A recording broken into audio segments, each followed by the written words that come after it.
Today, I just want to spend a few minutes and go over some helpful hints in getting through midlife. And the first one that I'd like to talk about is this idea of slowing down. I know you've got your life, you've got your partner or your husband or your wife, you've got the kids, you've got the career and all the things. But giving yourself permission just to slow down a little bit allows you to actually enjoy life instead of feeling like you're just checking a bunch of boxes to get through it. So spend some time just slowing down. The next thing I want to talk about is just spending a few moments every single week in some type of self-reflection. Self-reflection gives you the opportunity to really look around and evaluate what's going on in your life and make changes that are necessary. When you give yourself time to do self-reflection, this happens naturally in life. But if you don't take the time to do self-reflection, you just keep living your life over and over again. It's kind of like Groundhog's Day without actually making any changes or doing anything. And therefore you get stuck in these cycles for years and years and years and years. So take some time and do some self-reflection. The next thing that I would suggest doing is actually making yourself a top priority. I know it sounds crazy, and I'm not talking about being selfish or narcissistic, but make yourself a top priority. Many people out there are so busy taking care of everything else, whether it's their kids, whether it's their husband or wife, whether it's other family members or other friends, whether it's their career or everything else, that we wind up being at the very bottom of the list in terms of priority. So what happens? We wind up neglecting ourselves. We don't take care of our health, and whether that's physical, mental, emotional,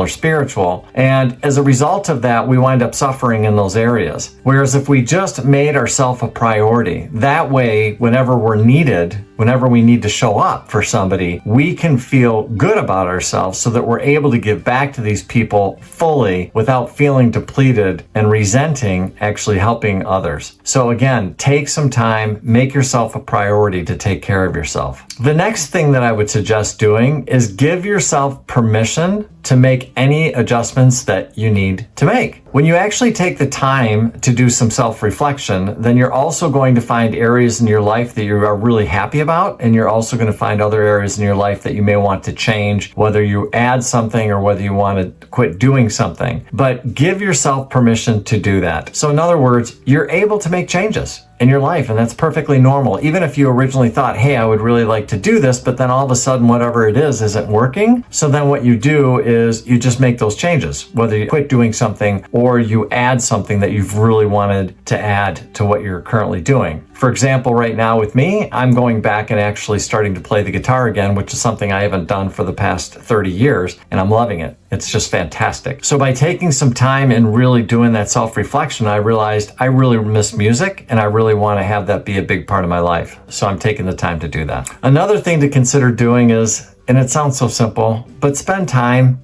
with the people that you really love, the loved ones in your life, the people who love you and they support you. Make them a priority as well. That means making time. That means calling them up. That means setting up time to go spend time with them. That means taking time out of your schedule to spend it with people that you really care about. Those connections, those relationships are worth their weight in gold. And those should be a top priority for you in your life, even though, yes, you are busy. Another tip for you. Don't become too rigid. When we get older, we start to get in these set patterns over and over and over again just because they're easy, regardless of what those patterns may be. And even if we're successful, we can start to become rigid. And so I would challenge you not to become too rigid with anything that you're doing, with any discipline that you have, with any belief that you have. Just leave yourself open so in case something new comes in, you can actually take the information. The difference is one is what they call a fixed mindset and the other one is an open mindset. The point of all this is to say, don't have a fixed mindset. Consider being open-minded so that there's other information, other things you can take a look at and to consider. And lastly, I already mentioned this, but really look at the 4 different areas of your life, mentally, physically, spiritually, emotionally, and I would even say financially, and see if there's anything in one of those areas or all of those areas areas that you need to do to help it. Maybe it's start a new diet. Maybe it's starting a new workout routine. Maybe it's actually taking a look and getting on a budget. Maybe it's learning how to start praying or meditating. Maybe it's reading some books or taking a memory course or something. So I really, really love the idea of the medicine wheel, because the medicine wheels has these 4 different areas of our life. I've added into that financial, because I think our financial lives is just as important as any of those other parts of our lives. So looking at those 4 areas of our lives, what happens most of the time is that people are generally not really strong in one or more areas of their life, and they have a tendency to ignore it. And what I'm saying is, don't ignore it. Actually see what you can do to either add or stop doing in your life to make that area a little bit stronger for you.